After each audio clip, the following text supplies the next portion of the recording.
جس کا مقصد یہ الیکشن کرانا ہے وہ کہیں سے ڈکٹیشن لے کے راستے بند کر رہی ہے، ڈنڈا بردار لوگ جو ہے وہ ارد گرد کھڑے ہیں ان کے. یہ جمہوریت نہیں ہے. میں اپنے کارکنوں سے کہنا چاہتا ہوں، کیونکہ بہت سارے لوگ اب رستے میں ہیں اور رات کو سیکیورٹی پلان جو ہے وہ انتظامیہ نے کلیئر کیا ہے.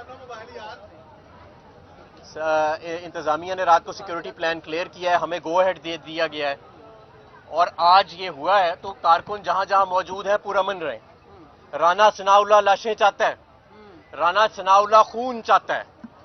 یہ بدکار بد دیانت نا اہل رجیم خون چاہتی ہے تاکہ اس خون کی بنیاد بنا کے پاکستان میں جمہوریت کو معطل کیا جائے. یاد رکھیں کہ ہم ایک پرامن اور آئین اور قانون میں یقین رکھنے والی جماعت ہیں. ہم نے اپنے آپ کو، اپنی قیادت کو، اپنے کارکنوں کو رضاکارانہ طور پہ جیلوں میں ڈال دیا، لیکن ہم نے قانون اور آئین کو اپنے ہاتھ میں نہیں لیا.